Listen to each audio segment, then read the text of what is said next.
नमस्कार दोस्तों, मैं सत्य मिश्रा आप सभी का टेक्निशियन्स के यूट्यूब चैनल पे स्वागत और अभिनंदन करता हूं। दोस्तों अगर आप भी बिहार में शिक्षक बनना चाहते हैं और बिहार में होने वाली शिक्षक भर्ती में बैठना चाहते हैं तो आपके लिए दोस्तों ये सभी डॉक्यूमेंट ज़रूरी हैं।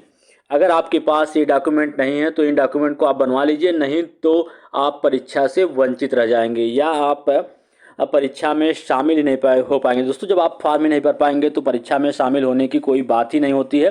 तो इसलिए ज़रूरी है कि जो डॉक्यूमेंट यहाँ पे बताया जा रहा है ये सारे डॉक्यूमेंट अगर आपके पास नहीं है तो उनको बनवा लीजिए दोस्तों, ताकि आप इस परीक्षा में शामिल हो सकें। और दोस्तों इतनी बड़ी भर्ती वहाँ पे आई है, 1,70,461 पद है दोस्तों। अगर इतनी बड़ी भर्ती अब आपको देखने के लिए नहीं मिलने वाली है, ठीक है, तो कोई भी गलती ऐसा मत करिएगा कि आप इस भर्ती में शामिल होने से चूक जाएं। तो दोस्तों आपको मैं बता दूं कि अगर आप इस भर्ती में शामिल होना चाहते हैं तो आपके लिए कौन कौन से डॉक्यूमेंट ज़रूरी हैं, चलिए यहाँ पे देख लेते हैं कि कौन कौन से डॉक्यूमेंट आपको चाहिए अगर आप बिहार में होने वाली 7th फेज की जो शिक्षक भर्ती दोस्तों अगर आप उसमें शामिल होना चाहते हैं। तो सबसे पहले यहाँ पे देखिएगा कि कौन कौन से डॉक्यूमेंट ज़रूरी हैं जो आपके लिए अनिवार्य हैं। यहाँ पे आप देखिए कि आपके पास जो मैट्रिक्स का प्रमाण पत्र या अंक पत्र होना चाहिए दोस्तों। जन्म तिथि के साक्ष्य होते हैं, जन्म तिथि देखने के लिए आपका जो हाई स्कूल का प्रमाण पत्र या अंक पत्र होता है दोस्तों उसमें सारी चीज़ें मेंशन होती है कि आपका डेट ऑफ बर्थ क्या है। तो डेट ऑफ बर्थ दोस्तों इसी से काउंट किया जाता है, इसीलिए मैट्रिक्स का जो प्रमाण पत्र है वो दोस्तों ज़रूरी है। मैट्रिक्स का प्रमाण पत्र आपके पास होना चाहिए। इसके अलावा आपके पास बिहार राज्य का अस्थाई निवास प्रमाण पत्र दोस्तों, अगर आप बिहार राज्य से संबंधित हैं तभी आप इस फॉर्म को भर सकते हैं और उसके लिए आपके पास जो बिहार है दोस्तों उसका अस्थाई निवास प्रमाण पत्र आपके पास होना चाहिए, ठीक है। तो ये रहा सेकंड डॉक्यूमेंट। थर्ड कौन सा डॉक्यूमेंट आपके पास होना अनिवार्य है उसको भी जान लीजिए कि आपके पास आधार कार्ड होना चाहिए।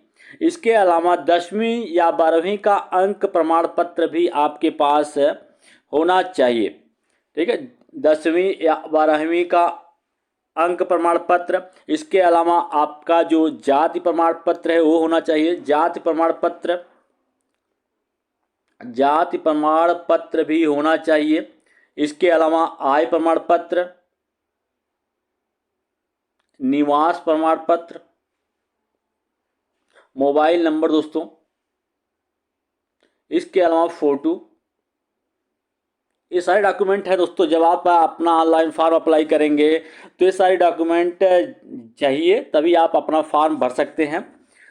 EWS सर्टिफिकेट, अगर आप सामान्य कैंडिडेट हैं और आप EWS का लाभ लेना चाहते हैं तो उसके लिए दोस्तों EWS जो है आरक्षण देता है सामान्य वर्ग को लिए, 10% का आरक्षण है। इस सर्टिफिकेट आपके पास होगा तभी आप इसका लाभ ले पाएंगे, तो उसके लिए आपके पास इस सर्टिफिकेट भी होना चाहिए EWS का।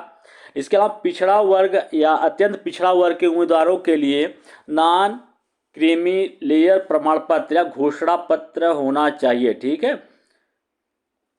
या इसके अलावा आपके पास CTET या STET या BTET पास सर्टिफिकेट दोस्तों। जो अपीयरिंग वाले हैं CTET के, जो CTET जुलाई वाले कैंडिडेट हैं जो सोच रहे थे कि उनको इसमें बैठने के लिए मौका मिल जाएगा, तो CTET जुलाई वाले कैंडिडेट को दोस्तों इसमें मौका नहीं मिल पा रहा है, क्योंकि इस भर्ती में शामिल होने के लिए आपके पास इन सब का सर्टिफिकेट होना चाहिए। जो शिक्षक पात्रता परीक्षा है, चाहे आपका CTET हो या STET हो या BTET हो, इन सब का सर्टिफिकेट होना चाहिए। पास सर्टिफिकेट होगा आपके पास तभी आप इसमें लगा सकते हैं, ठीक है, तभी आप इसमें शामिल हो सकते हैं। और इसके अलावा अगर आप बिहार के अस्थायी निवासी हैं तभी आप इस भर्ती में शामिल हो सकते हैं। तो ये रही दोस्तों। इसके अलावा आपको बता दें कि अगर आपने BEd कर रखा है तो अच्छी बात है दोस्तों। अगर आप BEd या DLED के अपीयरिंग कैंडिडेट हैं तब भी आप इस भर्ती में शामिल हो सकते हैं, ठीक है।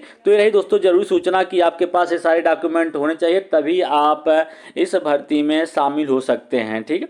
तो इसी तरीके से अन्य अपडेट के साथ दोस्तों मैं फिर मिलूंगा, तब तक के लिए धन्यवाद।